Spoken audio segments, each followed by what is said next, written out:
चिंतामणि श्री पार्श्वनाथ भगवान की, विश्ववंदी श्री महावीर भगवान की, जिनवाणी माता की, परम पूज्याचा गुरुदेव श्री सन्मति सागर जी महाराज की, परम पूज्याचा गुरुदेव श्री ज्ञान सागर जी महाराज की, परम पूज्याचा श्री गेय सागर जी महाराज की। धर्म स्नेही बंधुओं,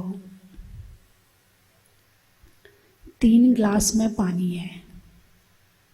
एक में चीनी मिला, एक में जहर मिला और एक में कुछ नहीं मिला। कौन सा पानी शुद्ध है? अरे बोलिए ना। जिसमें कुछ नहीं मिला। नहीं, चीनी वाला पानी ज़्यादा अच्छा होगा, उसमें थोड़ी सी नींबू और डाल दें। गर्मी का मौसम है, सिंपल पानी की जगह शिकंजी मिल जाए। कौन सा पानी शुद्ध है? शुद्ध कौन सा पानी है? चीनी मिला, जहर मिला या जिसमें कुछ नहीं मिला?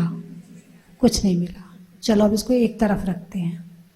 ये निर्णय आपका बिल्कुल सही है। दूसरी बात, अब 2 ग्लास में पानी है, चीनी मिला और जहर मिला। इन दोनों में से आप कौन सा पसंद करेंगे? जोर से बोलिए ना। चीनी वाला पसंद करेंगे का मतलब समझ गए ना आप? अभी पूछती हूँ पसंद क्या है और पीते कौन सा हो। कल बात संस्कारों की हुई थी कि संस्कार जैसा बीज डालते हैं वैसा पेड़ बनता है। ऐसे ही जैसे ही संस्कार डालते हैं वैसा इंसान बनता है। एक बच्चा कलेक्टर बन गया, एक बच्चा साधु बन गया, एक बच्चा नेता बन गया, एक बच्चा ठेला लगाए खड़ा है, एक बच्चा कुछ नहीं कर रहा है। सबके संस्कार अलग अलग हैं। और संस्कार का मतलब है जैसे पत्थर है। अब पत्थर बिना संस्कारित है तो वो पत्थर है, और कोई शिल्पी के हाथ में वो पत्थर पहुंच जाए और संस्कारों से को प्राप्त हो जाए तो वो एक मूर्ति बन जाता है। संस्कार का मतलब है कि जितना व्यर्थ है उसे छांट देना और जितना अच्छा है उसे रख लेना। संस्कार का क्या मतलब है? व्यर्थ को छांट देना और जो है ठीक उसे रख लेना। तो शिल्पकार ने क्या किया? मूर्ति बनाने वाले ने क्या किया? जितना व्यर्थ का था उसे निकाल दिया, जो बचा वो भगवान है। जो बचा वो भगवान है। ऐसे ही पत्थर में सोना होता है। तो जो सोना आपके गले में, आपकी अंगूठी में, आपके कंगन में, आपके हार में, आपके सेट में है, वो सोना क्या ऐसे ही मिला था जमीन के अंदर से? कि ना हमें तो नोट दिए और मिल गया, इससे आगे की कहानी हमें नहीं पता और ना हम जानना चाहेंगे। सच बात है। जो केवल जैसे समुद्र के ऊपर ऊपर कचरा मिलता है और गहराई में रत्न मिलते हैं। बस हमने खरीद लिया मतलब हमारा हो गया, उसके गहराई में नहीं जाना, ये एक बात है। और गहराई में जाकर देखना हर चीज को, ये दूसरी बात है। जो गहराई में जाकर देखता है वो वैज्ञानिक है। वो कौन है? उसकी बुद्धि खोजपूर्ण है, अनुसंधान पूर्ण है। ऐसी बुद्धि वाला एक दिन आत्मा को भी खोज लेगा। लेकिन जो केवल ऊपर ही ऊपर जी रहा है उसको कुछ नहीं मिलने वाला है। तो जो सोना है वो सोना पत्थर में होता है, मिट्टी में होता है। किसमें होता है? जैसे एक पत्थर है, पत्थर का वजन है 1 किलो, उसमें सोना निकलेगा मुश्किल से 10 ग्राम 20 ग्राम। ठीक है। अब वो पत्थर के साथ में सोना है। अब वो आपके गले तक पहुंचने की जो उसकी यात्रा है वो कहाँ से शुरू होती है? अब वो उसे जो सोने वाला है वो पत्थर को लाएगा, फिर उस पत्थर को गर्म करेगा, फिर उसमें से जो सोना है वो पिघल पिघल के बाहर आ जाएगा। और एक ताव में नहीं 16 ताव लगते हैं सोने को शुद्ध करने में। एक बार की अग्नि परीक्षा से सोना वो शुद्ध नहीं हो जाता है, उसे 16 बार अग्नि परीक्षा देनी पड़ती है, तब वो शुद्ध होता है। यानी सोने को अग्नि से संस्कारित किया। किसको? सोने को अग्नि से संस्कारित किया। यदि उस पत्थर को खरीदोगे तो कौन खरीदेगा? हमारे काम का नहीं, क्या करेंगे इस पत्थर का? यदि यहाँ एक सोने का पत्थर बेचने वाला आ जाए तो लोग कहेंगे हमारे कोई काम का नहीं है, हमें नहीं खरीदना है। और शुद्ध सोना वाला आ जाए तो खरीदने तैयार, हाँ हमारी बेटी की शादी है, चल तेरे से खरीद लेते हैं। तो शुद्ध चीज को हर कोई लेना चाहेगा, और अशुद्ध चीज को, शुद्ध घी कौन कौन खाना पसंद करेगा? अरे बोलिए ना, अशुद्ध घी खाना पसंद है कि शुद्ध घी खाना पसंद है? शुद्ध घी खाना। और जो दूध है वो शुद्ध दूध पसंद है या पानी मिला हुआ पसंद है? शुद्ध पसंद है। आपकी पसंद तो बहुत अच्छी है, लेकिन विचारों में कितनी मिलावट है, विचार कितने अशुद्ध हैं। घी शुद्ध खाते हैं, तेल शुद्ध खाते हैं, गेहूं शुद्ध खाते हैं, घर में आटा चक्की ले आए तो आटा भी शुद्ध खाते हैं। अब इतना शुद्ध खाने के बाद में विचार शुद्ध हुए कि नहीं हुए? सब चीज शुद्ध चाहिए, सब चीज की शुद्धिकरण की प्रक्रिया जान ली, पहचान ली, मान लिया, प्रयोग कर लिया, लेकिन विचारों को शुद्ध करने की प्रक्रिया को जाना कि नहीं जाना, पहचाना कि नहीं पहचाना कि विचार कैसे शुद्ध किए जाते हैं। यदि विचारों का शुद्धिकरण नहीं जाना तो शुद्ध घी खाने के बाद में भी अभी कोई उसका रिजल्ट नहीं मिला रहा।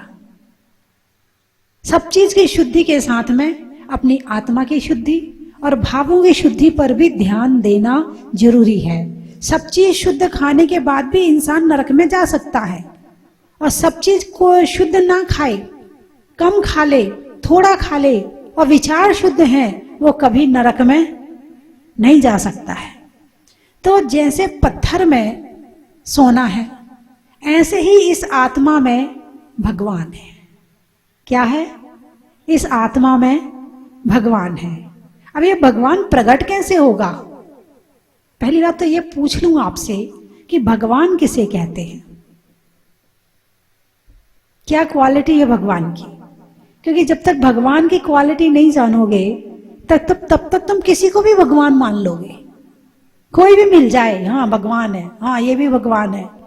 जब तक हीरे की परख नहीं होगी तो तुम कांच को भी हीरा मान लोगे। इसलिए पहले जौहरी बनना जरूरी है। यहाँ जौहरी रहते नहीं रहते हैं? रहते हैं यहाँ जौहरी। अच्छा, तो पहले जौहरी बनना जरूरी है। तो मैं आपसे प्रश्न पूछती हूँ कि भगवान किसे कहते हैं, और आपकी दृष्टि में भगवान के अंदर क्या क्वालिटी होना चाहिए? भाई आप कहीं भी जाते हो तो हर चीज को परखते हो, किसकी क्या क्वालिटी है। अच्छा है तो ठीक है भाई, आजा मेरे पास है, और नहीं है तो मेरे पास से बाहर है। और बापू नगर में तो सभी क्वालिटी वाले रहते हैं।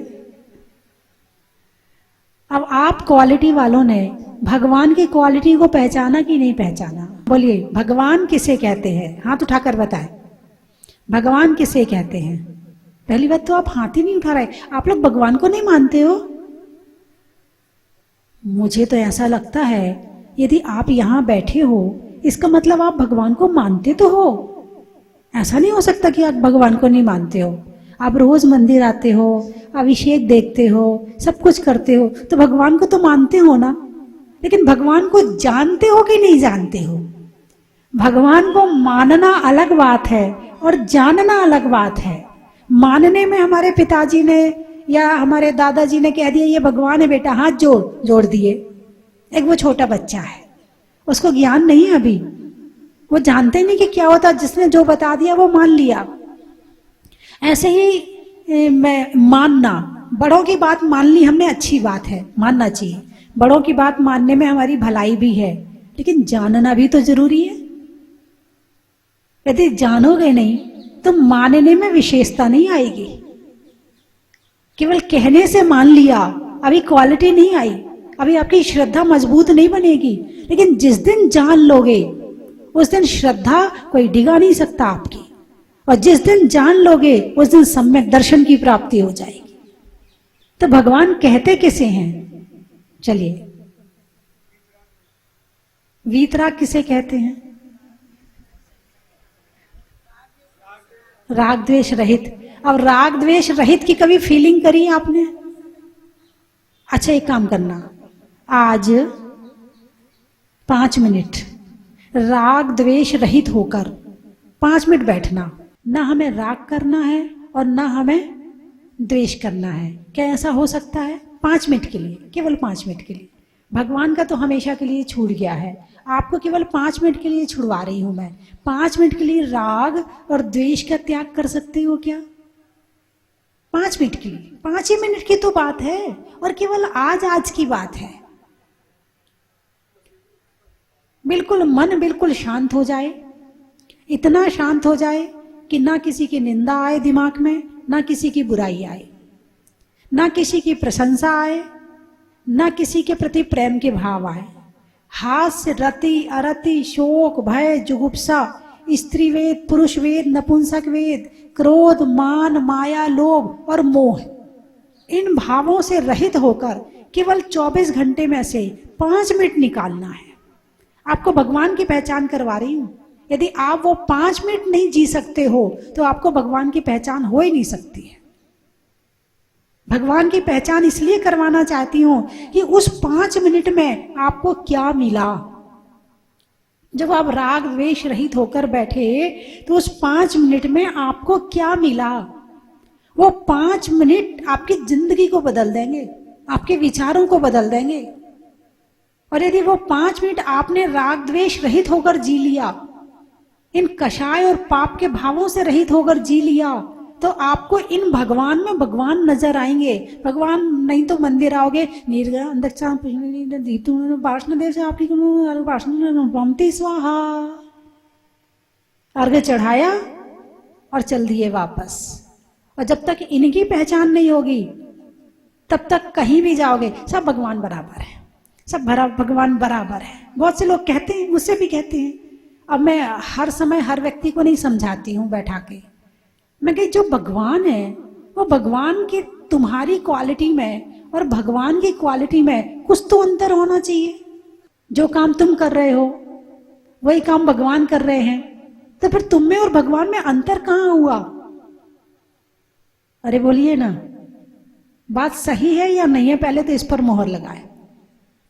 भगवान है मतलब तुमसे बड़ी चीज है। भगवान है मतलब तुमसे बड़ी चीज है। तो एक बोले जैनियों के भगवान काय के भगवान? हाथ पे हाथ धरे, पैर पे पैर धरे, आशीर्वाद भी नहीं देते हैं, हमारी रक्षा भी नहीं करते हैं, हमारी वो भी नहीं करते, तो वो हम काय के भगवान है जैनियों के भगवान? मैंने कहा जैनियों के भगवान को देने की जरूरत नहीं है। जो उनका सच्चा भक्त बन जाता है उसके पास बरसता है, मिलता नहीं बरसता है। कहीं मिथ्यात्व में आपको जाने की जरूरत है ही नहीं है। यहां पर देते हुए नहीं दिखते हैं मगर मिलता बहुत कुछ है। फिर मैंने बताया कि जैसे भगवान का समोशरण है, जब साक्षात भगवान होते हैं तो समोशरण होता है उनका। जो व्यक्ति उनके समोशरण में चला जाता है, यदि वो आंख से अंधा हो उसकी आंखें आ जाती हैं, जो बहरा हो उसको सुनाई पड़ने लगता है, जिसकी कुबड़ निकली हो पीठ में उसकी कुबड़ ठीक हो जाती है, जो लूला है उसका हाथ लग जाता है, और जिसके पैर ना हो उसके पैर आ जाते हैं। भगवान ने कुछ नहीं किया और भगवान के चरणों में पहुंच के सब कुछ हो गया।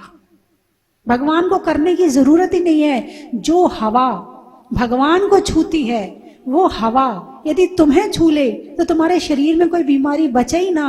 भगवान को ना तो दवाई देने की जरूरत है, ना तुम्हारे हाथ पांव धवाने की जरूरत है। भगवान का नाम ही सब कुछ है हमारे लिए। लेकिन जान कर के भगवान का नाम लो। जानकर मतलब अभी तुम मानकर भगवान का नाम ले रहे हो, फिर जानकर भगवान का नाम लो तो श्रद्धा पक्की हो जाएगी। आप अपने बेटे को ऊपर ऊपर से याद करते हो कि अंदर से याद करते हो? अरे बोलिए ना, अंदर से याद करते हो। किसी का बेटा विदेश में होगा, किसी का बेंगलोर में होगा, किसी का पूना में होगा, याद आती नहीं आती बेटे की। एक बहन जी आई थी, वो मुझे बता रही थी कि उनकी एक बेटी जन्म लेते ही मृत्यु को प्राप्त हो गई। उन्होंने उसकी आवाज भी नहीं सुनी, 20 साल हो गए। उस तारीख को वो रोती हैं बैठ करके, उसकी याद आज भी आती है। किसकी? बेटी की। कौन सी बेटी की? जो केवल गर्भ में रह करके चली गई। उस बेटी की याद 20 साल बाद भी आती है और रोती हैं। आपको कभी भगवान की ऐसी याद आई है? अरे बोलिए ना, नहीं आई है याद। इसका मतलब क्या हुआ? इसका मतलब क्या हुआ? भगवान को मानते हो, जानते नहीं हो। जिस चीज को जानने लगते ना, उससे सच्चा प्रेम हो जाता है। अभी आपको सच्चा प्रेम क्यों नहीं हुआ भगवान से? क्योंकि भगवान को अभी आपने जाना नहीं है, उनके गुणों को नहीं जाना है, उनकी सुख को नहीं जाना है, उनकी शक्ति को नहीं जाना है, उनकी तपस्या को नहीं जाना है, उनके जो कुछ उनके पास में है तुम जानते ही नहीं हो उस चीज को। और जिस दिन जानने लगोगे ना, उस दिन पता चल जाएगा। अब जैन साधु तपस्या करता, अरे देखो इतनी गर्मी हो रही है, आपको श्रद्धा बनती नहीं बनती है?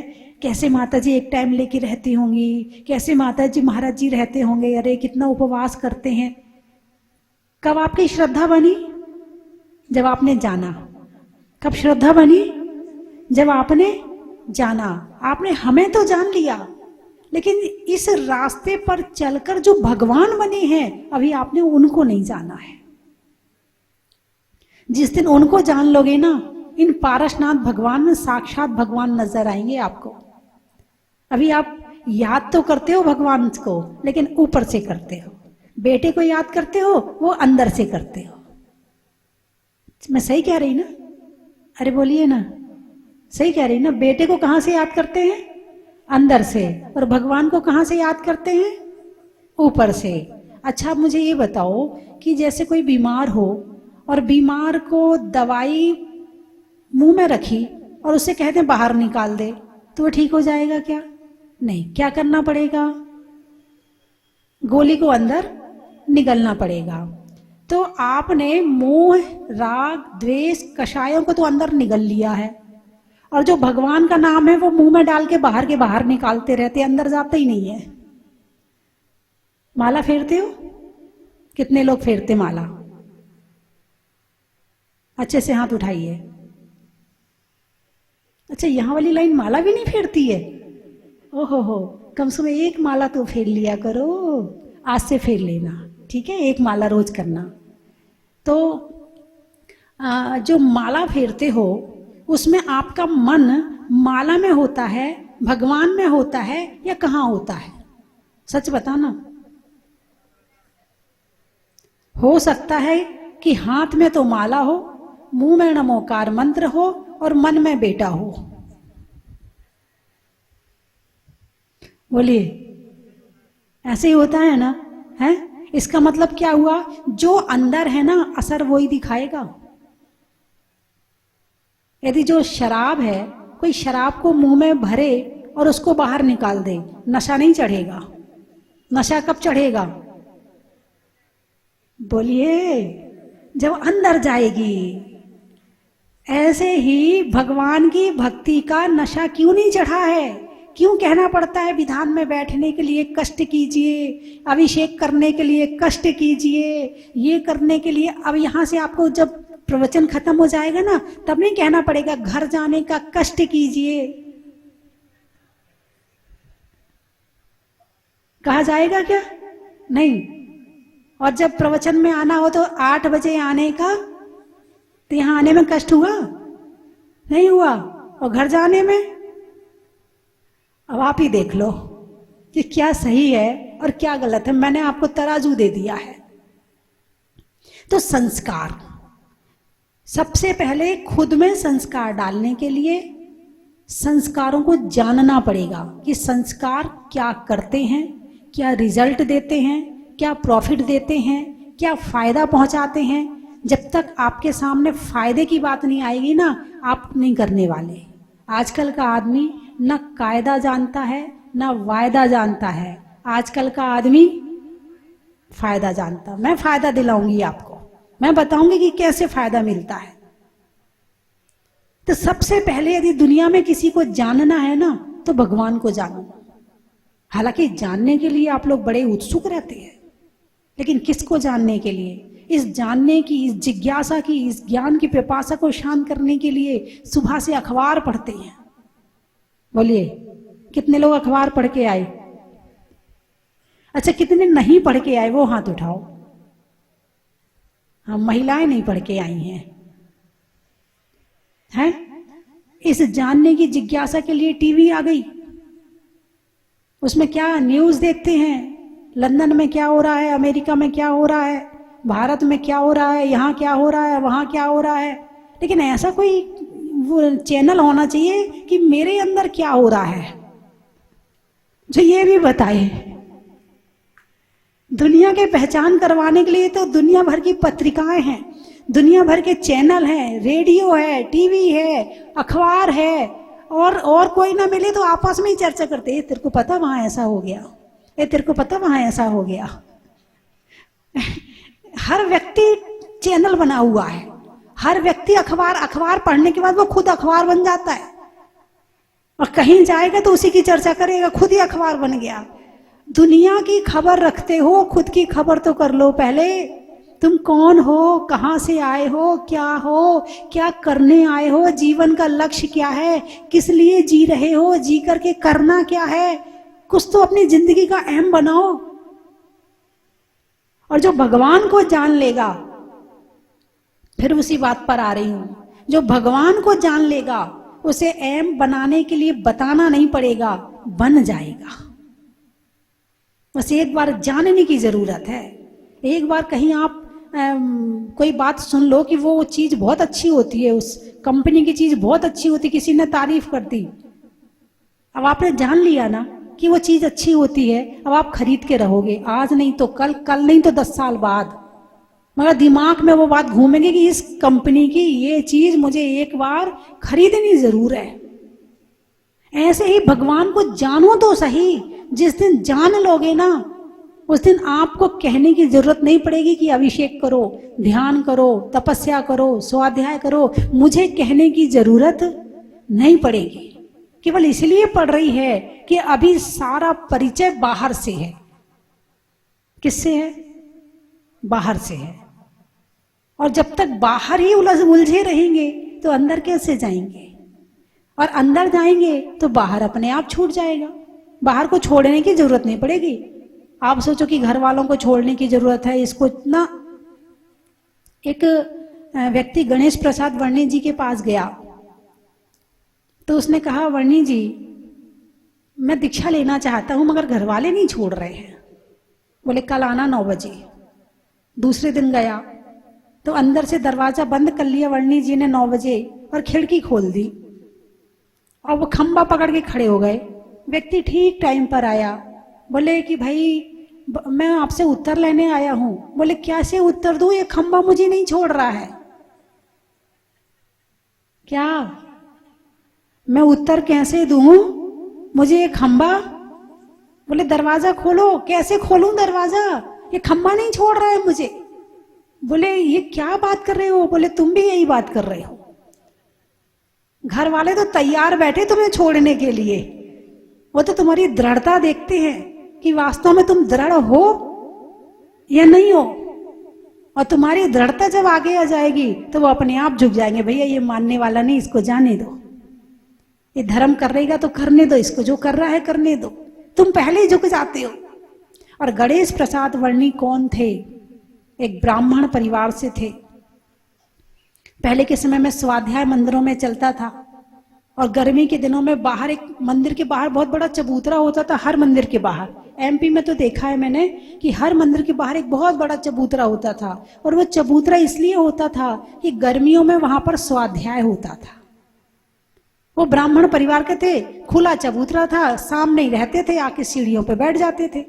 सुनते सुनते सुनते सुनते वीतराग भगवान का जो स्वरूप उन्होंने सुना, सच्चा श्रद्धान हुआ और वो इसी धर्म में आ गए और उनने फिर इतने बड़े बड़े काम किए हैं कि आज उन्होंने जैन धर्म को बहुत आगे पहुंचाया था उस समय में। तो जैन धर्म को एक बार जानने की जरूरत है। एक परिवार है सिंधी परिवार, समय सार, नियम सार, प्रवचन सार, कौन सा ग्रंथ नहीं पढ़ते वो सिंधी परिवार। तो जब तक जानोगे नहीं ना तब तक मानने में मजबूती नहीं आएगी। मानने में मजबूती लाने के लिए जानना जरूरी है और जानने के लिए स्वाध्याय जरूरी है। अभी इन्हें स्वाध्याय की कीमत नहीं पता है, नहीं पता है। मुझे पता थी ना इसलिए मैं यहां बैठी हूं, तुम्हें नहीं पता ना इसलिए तुम वहां बैठे हो। बंधुओं, कल विधान है, आप लोग बैठेंगे कि नहीं बैठेंगे? बैठेंगे? विधान में बैठने का कष्ट कीजिए। क्या? विधान में बैठने का कष्ट कीजिए। तो जितने, मैं ये चाहूंगी कि जितने पुरुष यहाँ पर बैठे हुए हैं वे सभी कल भगवान का अभिषेक जरूर करें। एक एक जने यदि एक एक को और ले आए तो श्रेष्ठ है। जब एक संत इतनों को सुधारने के भाव बना सकता है तो आप एक एक को क्यों नहीं ला सकते हो? जैसी प्रभावना संत कर रहे हैं तो क्या आपकी जिम्मेवारी नहीं है कि आप भी प्रभावना करो? मैं आपको बुलाऊंगी, आप किसी और को बुलाओ। अरे बोलिए ना, सम्यक दर्शन के 8 अंगों में एक प्रभावना अंग भी है। खेत में धान का, शादी में पान का, कल होने वाले विधान का, चलने में पात का, मित्रों में साथ का, तीर्थंकरों में मुनि सुब्रत नाथ का, रेल में पात का, पेट में आत का, तीर्थंकरों में पारसनाथ का, अनाज में चने का, गर्मी में पने का, कल विधान में बैठने का, आत्मा में एक का, मनुष्य में नेक का और कल करने में भगवान के अभिषेक का, लगाने में नारा का, आकाश में तारा का और कल की विशेष बड़ी शांति धारा का। प्रैक्टिकल बताया। और अभी हमारी एक बहन जी बता रही थी, बोले मुझे प्रॉब्लम थी तो मैं आचार्य जी के पास आशीर्वाद लेने गई कि मुझे आशीर्वाद दो, कल ऑपरेशन करवाना है। आचार्य पुष्पचंद सागर जी के पास गई बहन जी, तो उन्होंने कहा ऑपरेशन नहीं, क्या करें? तो जो 45वां काव्य है 45 बार पढ़ो, उसका पानी की फूंक मारो पानी में और उसके बाद वो पानी पियो, उसकी रिद्धि सिद्धि मंत्र की जाप करो। इनको ऑपरेशन कराने की जरूरत नहीं पड़ी। धर्म में शक्ति है, करके तो देखो। कहां वो 4 दीवारी के अंदर बैठे बैठे घुटते रहते हो? निकलो उससे ऊपर, निकलो उससे बाहर। 2-4 घंटे लगाओ इस मंदिर में, विधान में, भक्ति में, बहुत कुछ हो जाएगा। तो कल के विधान में सबको बैठना है। और यदि बच्चे आ जाएं तो और अच्छी बात है।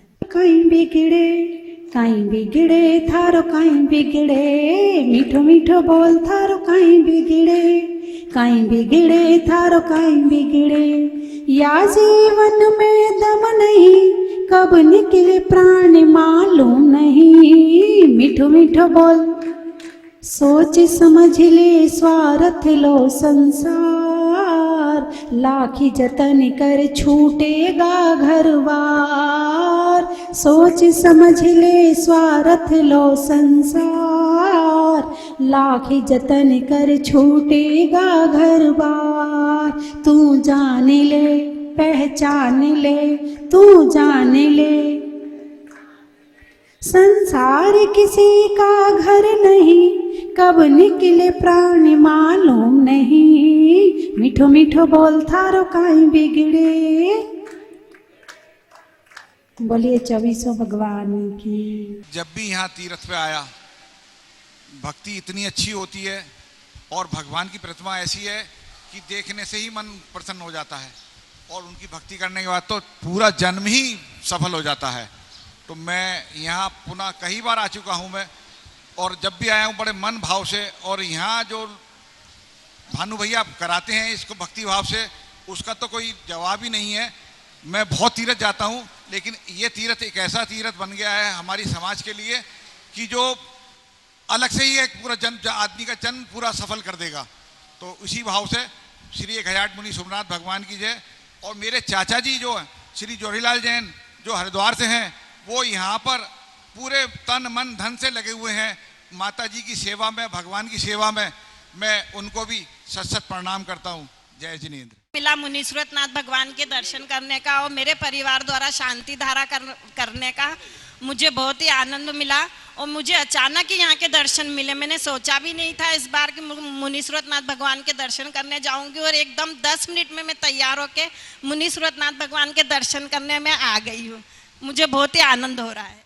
और से जहाजपुर का प्रोग्राम बनाया आने का, और हम लोग सब एक साथ अचानक ही यहाँ पर आए। तो मेरे को बहुत मैं पहली बार आई यहाँ पर, परंतु मुझे ऐसा लगा कि मैं स्वर्ग में आ गई। यहाँ पर इतना आनंद आया कि मैं उसको अपनी उससे मैं तो मानता हूँ एक अद्वितीय क्षेत्र है। जहाजपुर माता जी ने जिस प्रकार से, जिस कलाकृतियों से, जिस मनोभाव से एक एक संरचना, एक एक रचना, मंदिर की रचना, आवास की रचना जो की है, मैं समझता हूँ एक तारीफ़े काबिल एक स्थल बनाया हुआ है। बाबा जब बुलाते हैं तभी सबका आना हो पाता है। तो यहाँ आके हमें बहुत अच्छा लगा। इतने कम समय में इतने बड़े मंदिर का निर्माण कराना कोई सरल बात नहीं है। ये सब बाबा का अतिशय है। जहाजपुर के दर्शन करने की काफ़ी इच्छा थी। जब मैं राजस्थान दुजोत ग्राम में श्री चक्र विधान का मंडल का आयोजन किया गया था, उस समय मेरे कोई कारणवश मुनि सूरतनाथ भगवान के दर्शन नहीं हो पाए। और आज मेरा परम भाग्य है कि मैं बाबा के दरबार में खड़ा हूँ। 8 सालों से इच्छा है हमारी यहाँ पे प्रथम शांति धारा करने की, जिसका पुण्यार्जन आज प्राप्त हुआ। यहाँ आने के बाद भगवान के दर्शन करने के पश्चात यहाँ से हटने का, भगवान के ऊपर से नज़र हटाने का 1% भी मन नहीं करता। भी बोली ली, अभिषेक की भी ली, और हमें बहुत अच्छा लग रहा है। यहाँ आके बहुत दिनों से इच्छा थी, बहुत अच्छा लगा। 4 लाइनें को माध्यम से आप सबके बीच में रखना चाहूँगा कि मेरे मन में मुनि सूरतनाथ, मेरे तन में मुनि सूरतनाथ, मेरे रोम रोम में बस गए मुनि सूरतनाथ रे, मेरी सांसों में समाए मुनि सूरतनाथ रे, मेरी सांसों में समाए मुनि सूरतनाथ रे।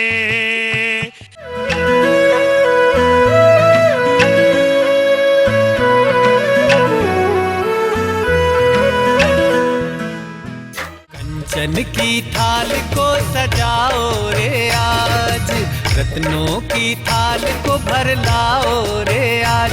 आओ आओ करे रे गुणगान आरती भगवन की, आओ आओ करे गुणगान आरती भगवन की। आओ आओ करे रे गुणगान आरती भगवन की।